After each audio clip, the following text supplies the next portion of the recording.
How blickly hell do you have this photo? Theodore Caldwell screamed that, in front of 200 guests, at his own charity gala. His hand shot out and grabbed for the photograph Pearl Brooks was holding. And Pearl Brooks, black woman, no diamonds, no designer bag. She looked like she didn't belong in a room full of billionaires. Give me that damn photo. Now. No. Do you even know what you're holding? Who sent you? I know exactly what I'm holding, Mr. Caldwell. That's why I'm here. I will bury you. Pearl looked him dead in the eyes and said 6 words. Just That's the 6. mugshot of my father. His knees hit the marble floor, in front of every camera in the room. One photograph. One woman he tried to throw out like trash. One answer that shattered $1 billion empire. Whoa, but that moment? That didn't come out of nowhere. Let me take you back to where it all started. But before we get to that moment, before the photograph, before the screaming, before a billionaire's knees hit the floor, let me take you back to the beginning. 12 hours earlier, a different world entirely. Hartford, Connecticut, 6 in the morning, the sun barely up. Pearl Brooks sat alone at a small kitchen table in a brownstone apartment. Nothing fancy. Wooden floors that creaked when you walked. A coffee mug going cold beside a stack of legal files 3 inches thick. The fridge hummed in the background. A clock on the wall ticked steady and slow. She'd been sitting there since 4 a.m., reading, highlighting, making notes in the margins with a red pen. The same red pen she'd been using for months. On the wall behind her hung a row of framed newspaper clippings. Each one told a story. Wrongful conviction overturned after 14 years. Police misconduct settlement reaches $3.2 million. Landmark civil rights ruling in federal court. Every headline had one thing in common. Pearl Brooks made it happen. She was the founder and lead attorney of Monarch Legal Defense Fund, one of the most respected civil rights litigation nonprofits in the country. But there was one frame that sat apart from the rest. Not on the wall, on a small wooden shelf by the window. A photograph of a young black man in an orange prison jumpsuit. He wasn't smiling. His eyes looked tired, defeated. Underneath the frame, a small brass plaque read, James Brooks, exonerated 2014, 3 years too late. Her father. Pearl looked at that photo every single morning. Every single morning for the last 12 years. She picked up a second photograph from the table, the same mugshot, unframed. She turned it over. On the back, handwritten notes, dates, dollar amounts, names. One name circled in red ink so many times the paper had nearly torn through. Caldwell.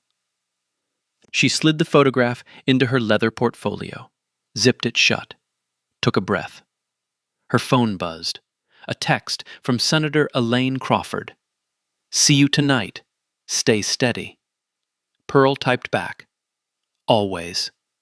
She stood up, walked to her closet, pulled out a simple navy dress. No labels, no logos. She didn't need armor tonight. She needed the truth. And the truth was sitting inside that portfolio. Now let me take you to the other side of this story. Greenwich, Connecticut, the Caldwell estate. 22,000 square feet of stone, marble, and money. The kind of house that made you feel poor just looking at the driveway. Valets in white gloves lined the entrance. A string quartet played on the terrace. Champagne towers caught the last light of the sunset and threw it back in gold. Theodore Caldwell stood in the grand foyer, shaking hands like a politician running for king. Big smile, loud laugh, $5,000 suit. He was hosting his annual Children's Future Foundation Gala, a charity event that raised millions on paper and connections behind closed doors. Every handshake was a deal. Every toast was a transaction. His wife, Vivian, moved through the crowd like she owned the air in the room. She checked every detail: flowers, lighting, table cards. Then she paused on the guest list. One name she didn't recognize: Pearl Brooks, Monarch Legal Defense Fund. She turned to her assistant. "Who added this woman?" The assistant swallowed. "Senator Crawford's office requested it, ma'am." Vivian stared at the name for a long moment. Then she set the list down without another word. But her jaw was tight. 7:30 p.m. A gray sedan pulled up to the estate. Not a limousine, not a town car, a rideshare. Pearl stepped out. She tipped the driver $20 and said, "Thank you." The gravel crunched under her shoes. The air smelled like orchids and old money and expensive cologne. Guests in furs and tailored suits floated past her toward the entrance. A few glanced over. Some looked away fast. Some stared a beat too long. The kind of stare that says, "We see you, and we're deciding whether you matter." Pearl walked toward the front door. Steady pace, straight back. She had faced far worse rooms than this one. She just hadn't burned any of them down yet. Pearl reached the front entrance. 2 large oak doors propped open, warm light spilling out. The sound of laughter and clinking glasses washing over the threshold like a wave from another planet. She reached into her clutch for her printed invitation. Before she could unfold it, a voice cut through the air like a blade.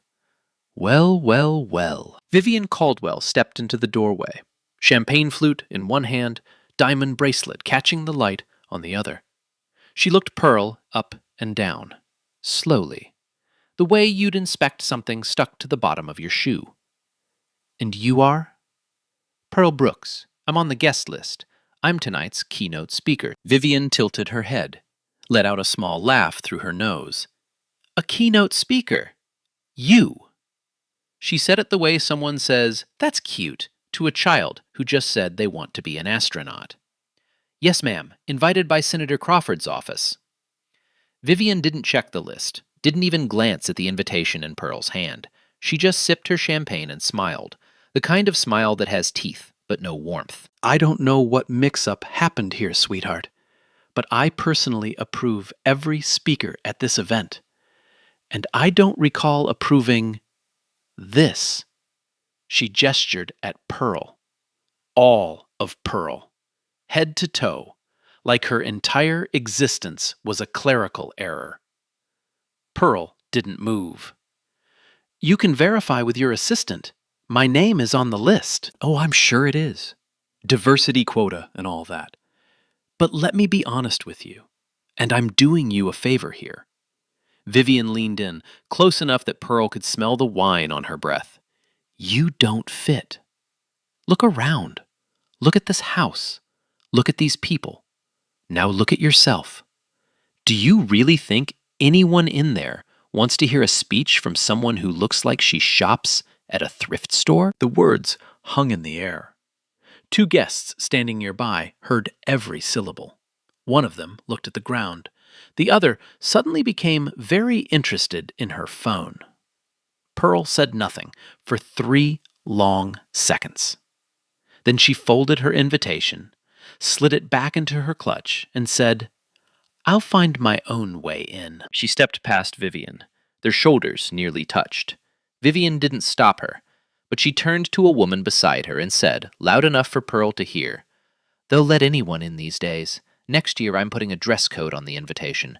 Maybe that'll filter out the riffraff." Pearl kept walking.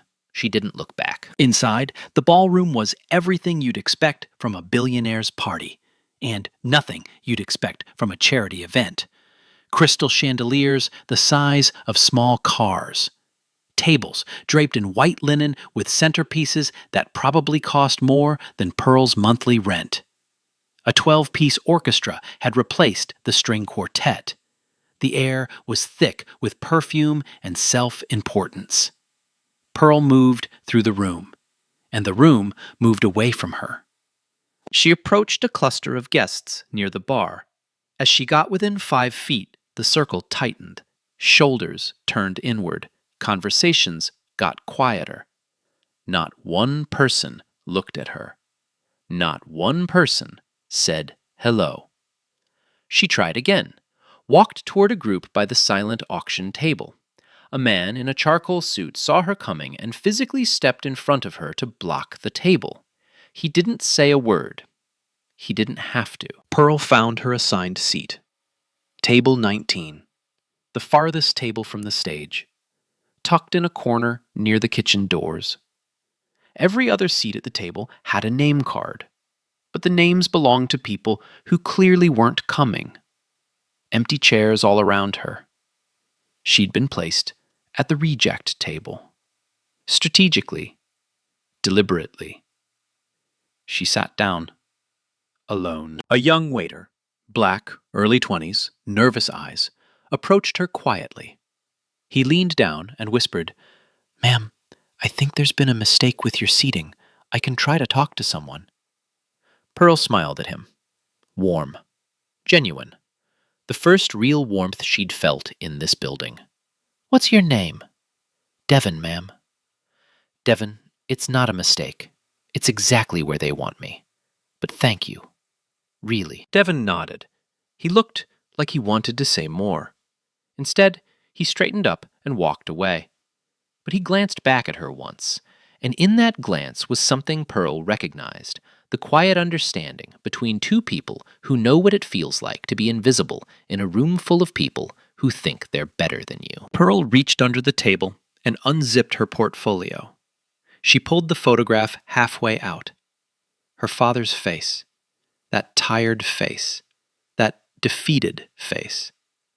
She turned it over and looked at the handwritten notes on the back. The name Caldwell, circled in red. She slid it back in. Not yet. A bell chimed. The lights dimmed slightly. A spotlight hit the stage.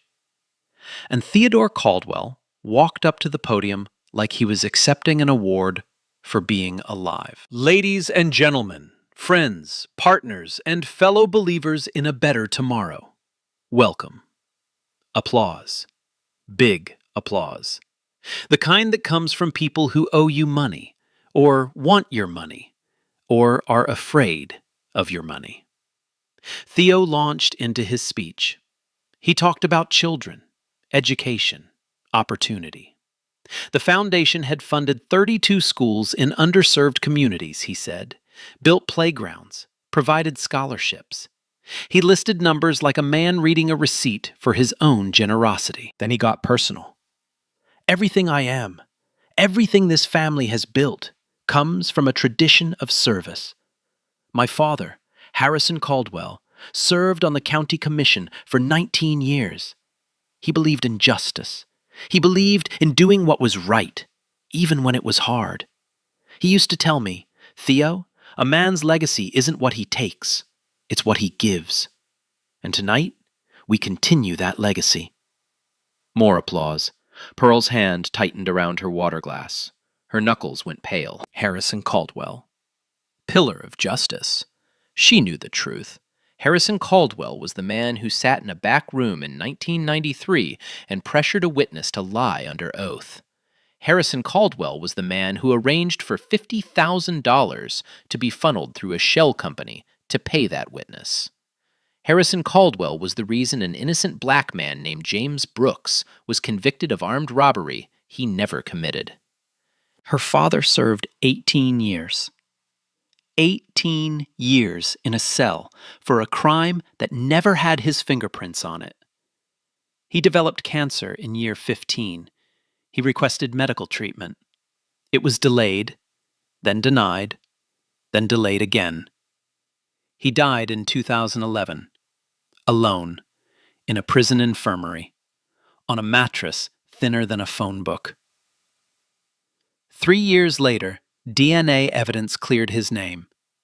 The Innocence Project called it one of the most egregious cases of witness tampering they'd ever documented. But James Brooks never heard the word exonerated.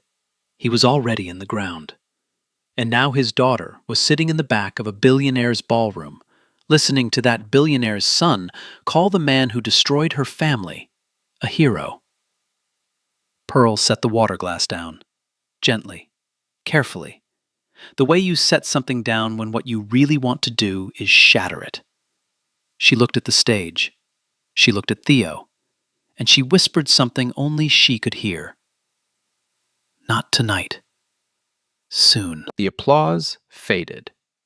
Theo stepped off the stage, grinning, buttoning his jacket like a man who just nailed a job interview for a job he already owned. Guests swarmed him, handshakes, backpats, the kind of praise that rich people trade like currency. Pearl waited. She let the crowd thin, let the champagne refills make their rounds, let the orchestra play through 2 more songs. Then she stood up from table 19, straightened her dress, and walked toward Theodore Caldwell. He was standing near the grand fireplace. Marble mantel, oil painting of his father hanging above it. Harrison Caldwell, stern-faced, American flag pin on his lapel. The painting was 6 feet tall. The ego behind it was taller. Pearl approached from the side. She waited for a gap in conversation. When 2 guests stepped away, she moved in. "Mr. Caldwell?" Theo turned. He looked at her, the way you look at a notification you didn't ask for. His eyes went to her face, then her dress, then her shoes. He was calculating her net worth in real time. The answer he arrived at was clearly not enough. "And you are?" "Pearl Brooks, Monarch Legal Defense Fund. We specialize in wrongful conviction cases." Something flickered behind his eyes. Not recognition. Not yet. More like the first vibration of an alarm that hasn't gone off yet. A twitch in the jaw. A half-second pause before the smile came back. Wrongful convictions. How noble. He said noble the way people say interesting when they mean I don't care. Well, best of luck with that. If you'll excuse me, he turned away from her. Mid-sentence. Didn't finish his thought. Didn't wait for hers. He simply rotated his body 45 degrees and extended his hand to a white couple behind Pearl like she had already evaporated. Pearl stood there for a moment. The man had just erased her from the conversation like deleting a text message. She let the moment sit. Then she turned and walked toward the hallway. She had a phone call to make. The hallway off the east wing was quieter. Marble floors, dim wall sconces. The noise of the gala reduced to a muffled hum behind heavy doors. Pearl leaned against the wall and dialed her legal team. "It's Pearl. Is everything confirmed?" The voice on the other end was crisp. "Filed at 4 p.m. today. Attorney General's office has the full dossier. Forensic authentication reports, financial records, the witness deposition, everything." "And Crawford?" "Senator's office confirmed. She's there tonight as a witness. She's ready." Pearl exhaled. "Good. I'll call you when it's done." She hung up, slid the phone back into her clutch, closed her eyes for 2 seconds. In the silence, she could hear her own heartbeat. Steady, like a countdown. That's when the footsteps came. Heavy, deliberate, the sound of boots on marble. Not dress shoes. Boots. Pearl opened her eyes. A man was walking toward her. Tall, broad shoulders, buzz cut, black tactical polo tucked into black pants, an earpiece curled behind his right ear, and on his belt, a holstered firearm.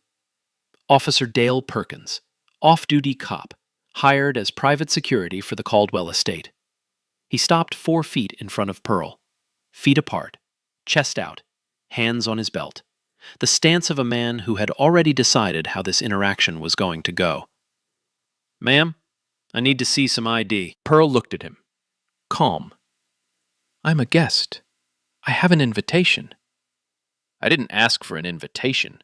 I asked for ID. I showed my invitation at the door. I'm on the guest list. Perkins didn't blink. Guest list doesn't mean much to me. I'm in charge of security in this section of the house, and right now, you're in a restricted area. Pearl glanced around. There was no sign, no rope, no indication that this hallway was restricted. 2 white guests had walked through here 5 minutes ago without being stopped. She'd watched them. This hallway wasn't restricted when I walked in. It is now. Perkins took a step closer. I'm going to need you to show me what's in that bag. He pointed at her leather portfolio, the one she'd been carrying all night, the one with the photograph inside. No. Excuse me? You have no legal authority to search my belongings. I'm a private citizen at a private event. I've committed no crime. I'm standing in a hallway making a phone call. Perkins' jaw tightened. His hand moved from his belt to hover near his holster. Not touching it. Not yet. Just close enough to make a point. I'm going to ask you one more time. Open the bag, or we're going to have a problem. The only problem here is that you stopped me and not the 2 white guests who walked through this hallway before me. That hit him. She could see it land. His neck turned red, his nostrils flared. But he didn't back off. He stepped closer. Close enough that Pearl could smell the coffee on his breath. Close enough that the overhead light cast his shadow over her entirely. You're going to want to cooperate. I am cooperating. I'm standing still. I'm speaking calmly. I'm telling you I have a right to be here. What more cooperation do you need? Behind her, the hallway door opened. 2 guests stepped out. A woman in a red dress saw what was happening and immediately pulled out her phone. She started recording. The man beside her hesitated, then looked away and kept walking. Perkins noticed the phone. He didn't care, or maybe he was too far gone to care. Last chance. Or what, officer? What happens next? Before he could answer, the hallway door opened again, and this time it was Vivian Caldwell. She took one look at the scene, Perkins towering over Pearl, hand near his weapon, a guest recording on her phone, and instead of stopping it, she accelerated it. What's going on here? Perkins straightened. Ma'am, this individual is in a restricted area. She's refusing to cooperate with a security check. This individual. Vivian said it like she was reading an autopsy report. She looked at Pearl. I should have known. You're still here. I was invited, Mrs. Caldwell. I'm the keynote speaker. There's been a change of program. Your segment has been canceled. You need to leave. Canceled by whom? By me. On what grounds? Vivian smiled. Cold. Practiced. I don't need grounds. This is my home, and I'm telling you, your services are no longer needed. Officer Perkins, please escort this woman out. Perkins reached for Pearl's arm. She pulled back, not aggressively, just enough to maintain her space. Don't touch me. Ma'am, you need to come with me. I'm not going anywhere.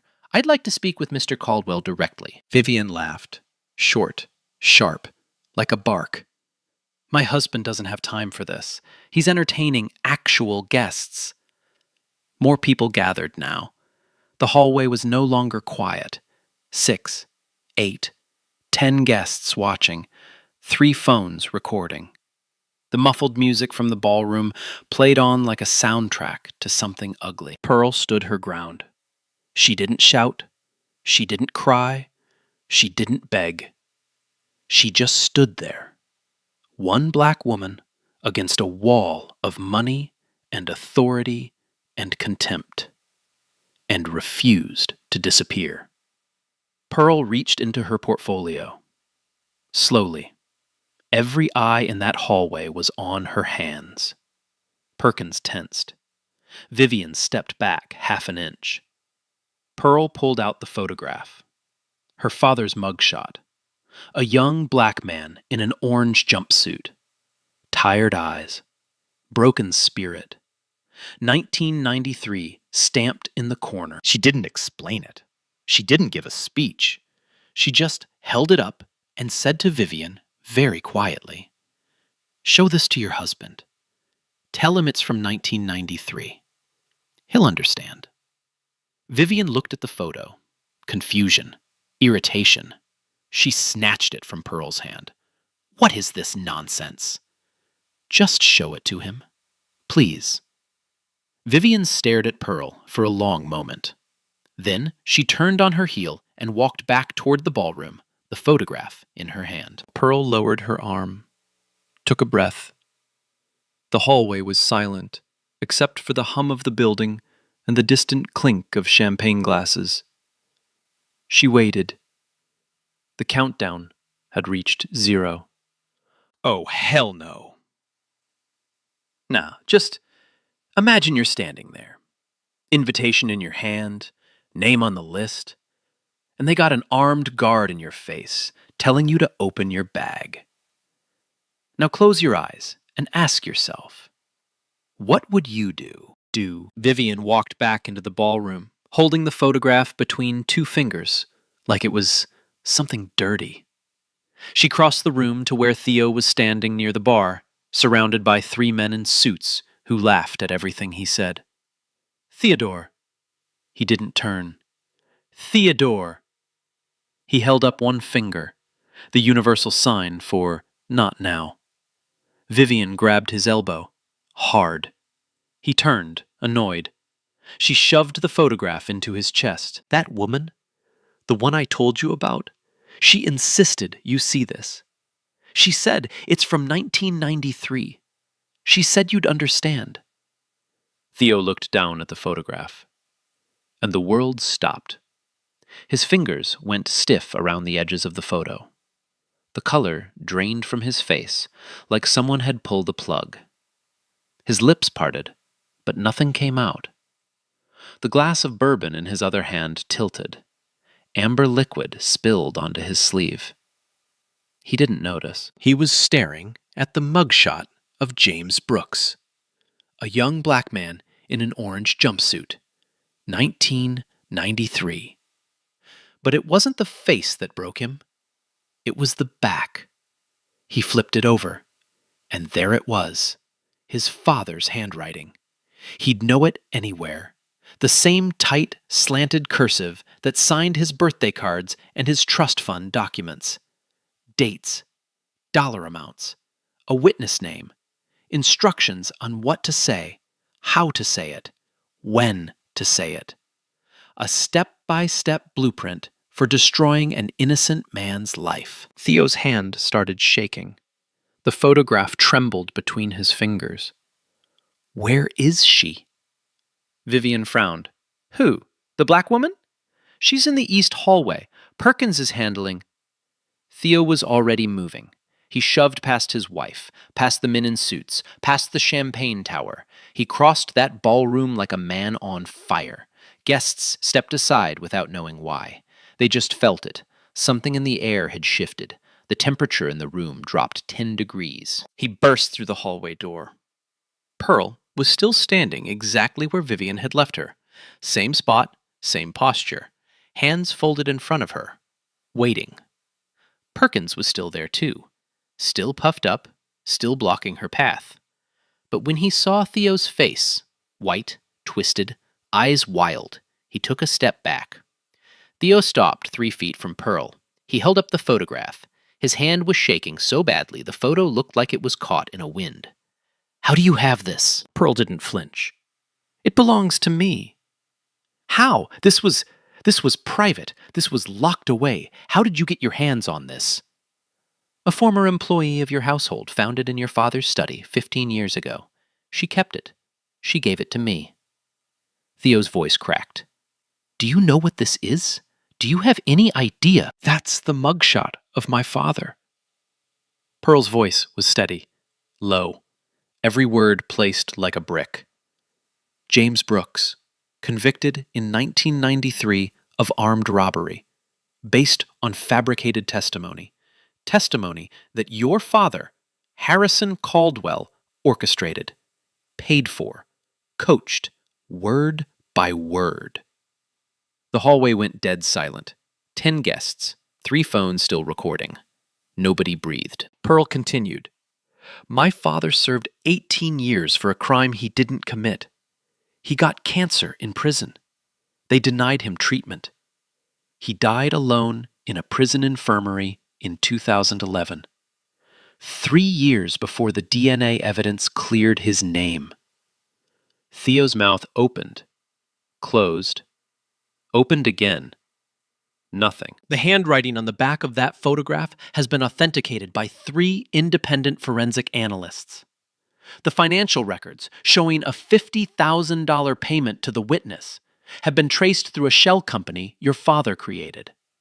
A full dossier, every document, every record, every piece of evidence was submitted to the Connecticut State Attorney General's office at 4 p.m. today. Theo grabbed the edge of a hallway table. His knuckles were white. His legs were failing him. You don't. This is... An investigation has been formally opened, Mr. Caldwell. And that's when it happened. A voice from behind the crowd, clear, authoritative, cutting through the murmurs like a knife through silk. Senator Elaine Crawford stepped forward. Gray blazer, pearl earrings, the kind of calm that only comes from knowing exactly what's about to happen, because you helped plan it. I can confirm that the Attorney General's office has received the full evidentiary package. I was personally briefed this afternoon. This is not an accusation. This is a legal proceeding already in motion. The hallway erupted. Gasps, whispers, the clicking of phone cameras. Theo looked at the senator, then at Pearl, then at the photograph, still trembling in his hand. His father's handwriting staring back at him like a ghost. Vivian pushed through the crowd. Her face was white now, too. She grabbed Pearl's arm. "You can't do this. This is our home. You can't just..." Pearl pulled her arm free, gently, almost politely. Then she looked Vivian dead in the eyes. "Your home was built on my father's grave. I absolutely can do this." Theo's knees buckled. He didn't fall dramatically. It was worse than that. He just sank. Slowly. Like a building with its foundation pulled out. One hand on the hallway table.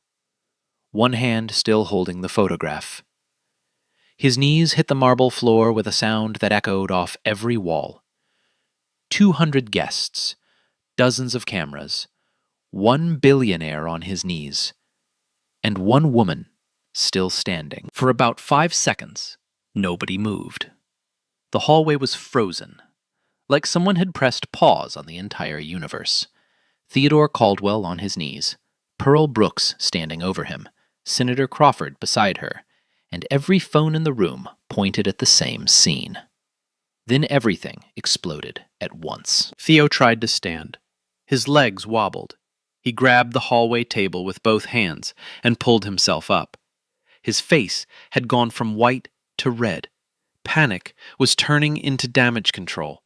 He straightened his jacket, ran a hand through his hair, forced a smile that looked like it hurt. He turned to the guests crowding the hallway. "Ladies and gentlemen, please, this is a misunderstanding. This woman is clearly... she's confused. She's emotional. Let's not let one disruption ruin a beautiful evening." Nobody bought it. Not one person. He turned to his attorney, a thin man named Gerald, who had been standing near the back of the crowd with a champagne flute frozen halfway to his mouth. Theo pulled him close and whispered something urgent. Gerald's face told the whole story. His eyes went wide, his lips pressed together. He shook his head slowly. The universal lawyer face for, "We are in catastrophic trouble." Theo turned back to Pearl. He lowered his voice, tried to sound reasonable. "Ms. Brooks, let's discuss this somewhere private. I'm sure we can reach some kind of understanding. There's no need for all of this to be..." "Public?" Pearl finished his sentence for him. "The time for private conversations was 25 years ago, Mr. Caldwell. This one happens right here." Theo flinched like she'd slapped him. Meanwhile, the footage was already loose. The guest in the red dress, the one who had been recording since the hallway confrontation with Perkins, had uploaded the first video before Theo even got off his knees. 30 seconds of shaky phone footage. Pearl standing calm. Theo on the floor. The audio was crystal clear. It hit social media like a match hitting gasoline. Within 15 minutes, the video had 10,000 views. Within 30, it had 100,000. Within an hour, it was everywhere. Every platform, every news aggregator, every group chat in America. A tech CEO who had been sitting at table 3, a man named Douglas Everett, co-founder of a cloud computing firm, watched the video on his own phone even though he'd just witnessed it in person. He stood up, buttoned his coat, and walked to the valet stand. On his way out, he made one phone call. The next morning, his company formally withdrew from a $400 million joint development deal with Caldwell Heritage Group. No explanation. Just a one-line press release. We are reevaluating our partnership priorities. He was the first. He would not be the last. Back in the hallway, Officer Dale Perkins was having his own reckoning. The second video, the one showing him towering over Pearl, hand near his holster, demanding to search her bag, had been uploaded separately. It was spreading even faster than the Caldwell footage. The caption read, "Armed security guard threatens black woman at Billionaire's gala." She was the keynote speaker. Perkins' police department was tagged in the first 200 comments. Then the first 2,000. A department spokesperson issued a statement within the hour. We are aware of circulating video involving one of our officers in an off-duty capacity. An internal review is underway. Perkins knew what that meant. He'd been a cop long enough to know when the walls were closing in. A Caldwell estate manager approached him quietly and said 3 words. You should leave. Perkins unclipped his earpiece, removed his security badge, and walked out through a side door without looking back. No dramatic exit, just a man who suddenly understood that the shield he'd been hiding behind his whole career had just cracked in half. And Vivian, poor, proud Vivian. She tried to save the evening. She really did. She walked back into the ballroom, clapped her hands twice, asked the orchestra to resume playing, told the catering staff to bring out the dessert course.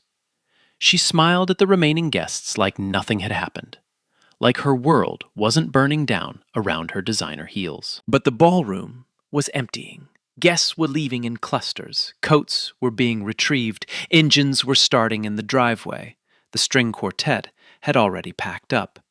The champagne towers stood untouched and warm. A society calmness from the Hartford Courier, a woman who had attended the gala expecting fluff, was already typing on her laptop in the back seat of her car.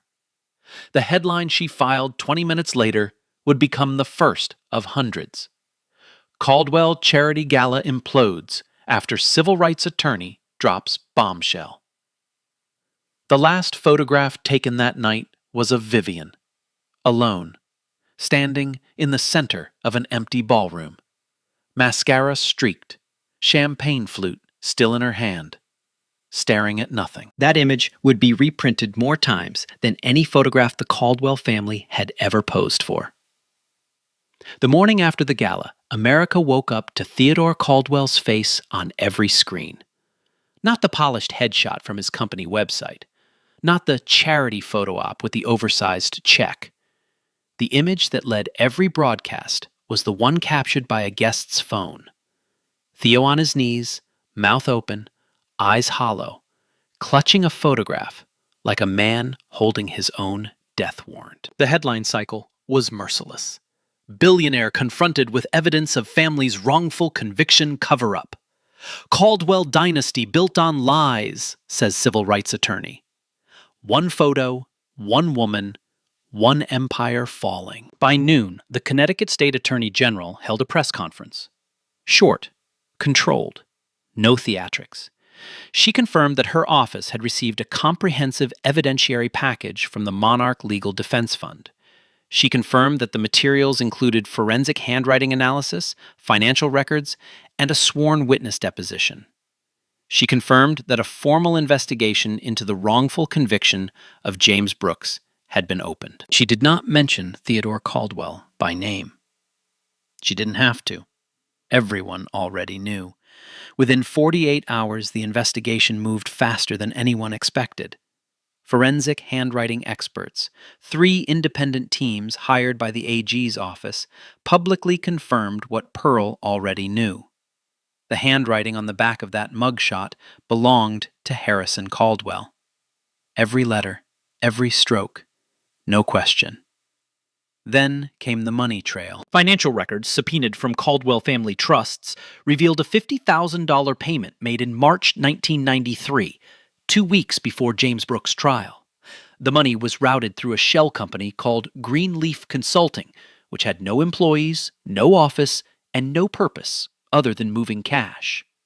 The payment went to a man named Edgar Tully, the prosecution's star witness, the man whose testimony put James Brooks behind bars for 18 years. Edgar Tully was 79 years old now, living in a nursing home in Bridgeport. When investigators sat down with him, he didn't fight. He didn't deny. He gave a sworn deposition that lasted 4 hours. His hands shook the entire time. Harrison Caldwell called me into his office, told me what to say, told me when to say it, told me the man was guilty anyway, so it didn't matter. He gave me the money in a brown envelope. I knew it was wrong. I knew it the whole time.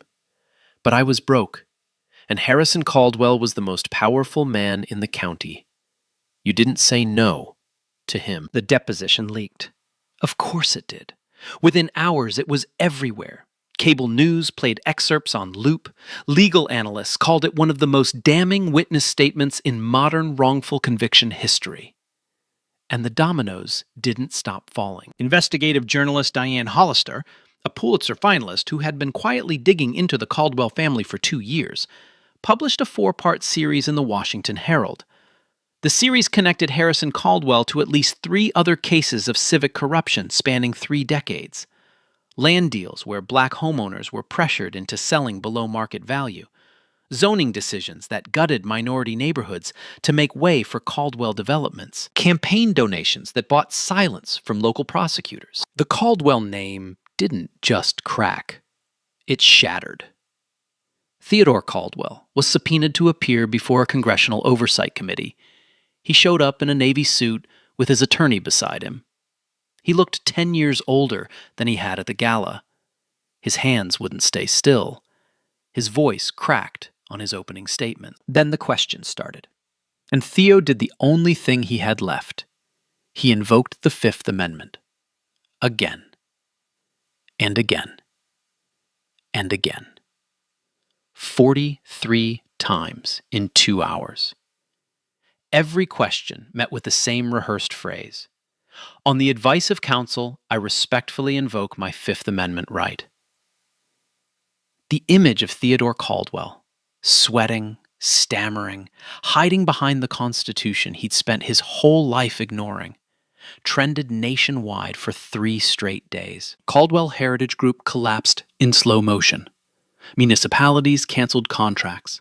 Corporate partners issued carefully worded statements about aligning with organizations that share our values. The company lost $2.3 billion in active deals within 6 weeks. Office buildings went dark. Construction sites went quiet. The Caldwell name on a building went from a status symbol to a liability. Vivian filed for divorce on a Tuesday. The filing was leaked by Thursday.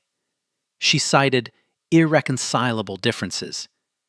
Insiders said the truth was simpler. She was trying to separate her personal assets from the financial tsunami heading for her husband. The prenuptial agreement became the most discussed legal document in Connecticut since the state constitution. Officer Dale Perkins didn't escape either. The internal review at his police department, the one triggered by the viral hallway video, uncovered 14 prior complaints of racial profiling against him. 14. Filed over 8 years. not a single one had been properly investigated. Not one had resulted in disciplinary action. The review board called it a systemic failure of oversight. Perkins was formally terminated. His badge, his gun, his pension, gone. Then came the courtroom. Theodore Caldwell was indicted by a federal grand jury on 2 counts: obstruction of justice and conspiracy to conceal evidence of a wrongful conviction. Prosecutors proved that Theo had known about his father's actions for over a decade. He had found the documents himself in 2012, 3 years before Pearl ever saw them. Instead of coming forward, he destroyed what he could. Shredded files, deleted emails, buried records in offshore storage. But he missed the photograph. The one a former household employee had already taken. The one that ended up in Pearl's hands. The trial lasted 11 days. The jury deliberated for 6 hours. Guilty. Both counts. Sentencing? 8 years in federal prison. $12 million in restitution to the Brooks family estate. No parole eligibility for 5 years. Theo stood motionless when the verdict was read. His attorney put a hand on his shoulder. Theo didn't react. He just stared straight ahead, like a man watching his own funeral. Officer Perkins was tried separately. Assault and civil rights violations stemming from the gala confrontation. The hallway video was the prosecution's star witness. 3 years, federal facility, and then the moment Pearl had been working toward her entire life. The governor of Connecticut held a public ceremony at the state capitol. White marble steps, American flags, television cameras from every major network. Pearl stood at the podium in a black dress. She held the same framed mugshot that had sat on that wooden shelf in her apartment for 12 years. The governor read the official proclamation. James Brooks, posthumous pardon, full exoneration, all charges vacated, all records expunged. The state of Connecticut formally acknowledged that an innocent man had been convicted, imprisoned, and denied justice for nearly 2 decades due to deliberate misconduct. Pearl leaned into the microphone. Her voice didn't waver. My father's name is clean. That's all he ever wanted. The crowd stood. The applause lasted 2 full minutes. Pearl held the photograph against her chest and closed her eyes. For the first time in 25 years, James Brooks was free. 6 months later, same brownstone in Hartford, same creaky wooden floors, same kitchen table, same coffee mug going cold beside a stack of legal files. But the wall had changed. The row of framed newspaper clippings had grown. New headlines now. Connecticut passes Witness Integrity Reform Bill. Caldwell case sparks national review of wrongful conviction protocols. Monarch Legal Defense Fund receives record $40 million in donations. Each frame hung straight and even. Pearl had hammered every nail herself. And next to her father's mugshot, the one that had lived alone on that wooden shelf for 12 years, there was a second frame now. The official pardon document, signed by the governor, stamped with the state seal. 2 frames side by side, the crime and the correction, the wound and the stitch. Pearl sat at the table, red pen in hand. Same red pen, new file. Her phone rang. She picked up. A young woman's voice, shaky, southern accent, maybe 25 years old. Ms. Brooks, my name is Tara. I'm calling from Mobile, Alabama. My brother, he's been in prison for 6 years. Armed robbery. He didn't do it. The witness who testified against him, she recanted last year. But nobody's listening. Nobody cares. I don't know who else to call. Pearl pulled the yellow legal pad toward her. Tell me his name. Darnell. Darnell Simmons. Tell me everything, Tara. From the beginning. I'm listening. The call lasted 45 minutes. Pearl filled 3 pages of notes. When she hung up, she opened a fresh manila folder and wrote Darnell's name on the tab in black ink. She placed it on top of the stack. The stack was tall. 12 new cases since the Caldwell verdict. 12 families. 12 people still waiting for someone to fight for them. Pearl looked at her father's photograph. Morning light coming through the window caught the glass and turned it gold for a second. She whispered, "Still working, Dad."